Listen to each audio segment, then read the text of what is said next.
So here we are with Brian Goldman, who's the CEO of Big Blue Bug, and his dad, Steve, and Alexander Bermage, straight from London, a composer and lyricist who's been brought here, I understand. What's your mission here, Brian? My mission here is to write a song about the Big Blue Bug and our quest to get it recognized as officially the largest replica of a termite in the world. In the Guinness Book of World Records. That is the dream. And so if I could ask Dad over here, Steve, what was it that made you think a song would help with your Guinness Book quest? I was on a cruise with a lovely couple, Simon and Sue Ruddick, and they mentioned that they had someone who knew people at the Guinness Book of Records, and I said, wow, that would be great. He put us in touch, and Alexander happens to be a lyricist. So he was selected because he had a contact with Guinness, not because he could write a song. But that's the bonus. Got it. And so tell me, Brian, what would be the reason to include a song, of all things, in an application for being in the Guinness Book of World Records? Absolutely, yeah. No, when they look at something, you got to assume you only have 1 or 2 minutes to grab their attention. And what better way than have it all wrapped up in a song to explain the value of the Big Blue Bug, and it's not only how the size of it, but also the influence and how integral it is to the community. And why is it important for you to get the bug in the Guinness Book? Because it's really cool. That would be a cool credential, wouldn't it? It would be. It would just be a really cool thing that we would then get to broadcast and literally scream from our rooftop. Literally from the rooftop. Alexander, it's great to have you in Rhode Island. So tell me what your impression is of the state. You've had some highlights, I understand, such as... Oh my goodness, where to even start? Oh, I've been to, what have we seen? We've seen Oakland Beach, we've been to Apponog, we've been to a real life diner for the first time in my life. I've seen the Big Blue Bug, which is right up there, right at the top of the list.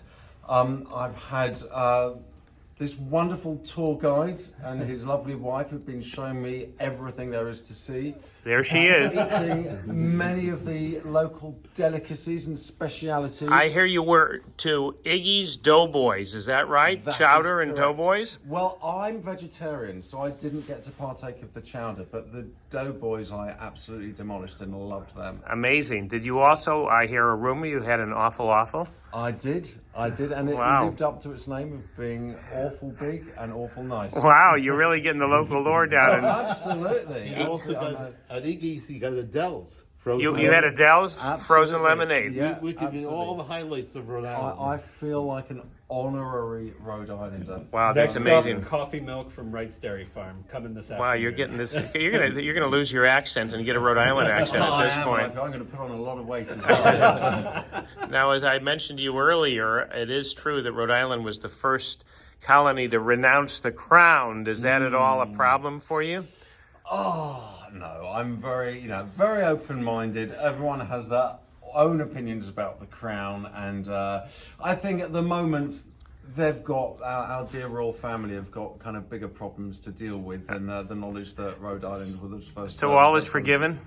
I think so. I think there are other things the crown has got on its mind at the moment, rather than that Rhode Island renounced it. I understand. And so just a final question or two.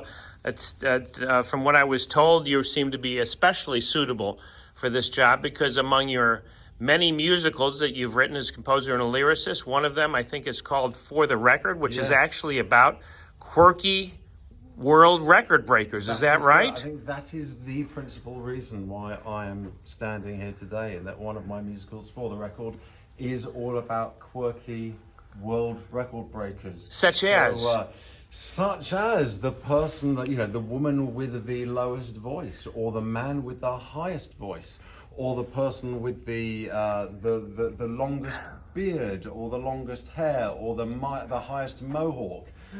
So they're all covered in the musical. Now, is there a chance that once you finish the song about the Big Blue Bug being a potential world record breaker, that could find its way into this very musical? I think there is more than a chance of that. That would be lovely if that were to happen, and it would be lovely if it were to find its way onto one of Rhode Island's brilliant stages, for it to be done here in its entirety with the song about the big blue bug in it. Well, memo to Trinity Square Repertory Theater. Maybe you should debut Alexander's musical right here in Rhode Island. In fact, that would be the first time one of your musicals would be in the States. Is that correct? That's correct. Yeah, that's correct. So yeah, we did actually drive past that very theatre last night, and I thought this would be a lovely theatre to. Well, let me just add to myself here that this guy's the real deal in Trinity. I think you should think about that.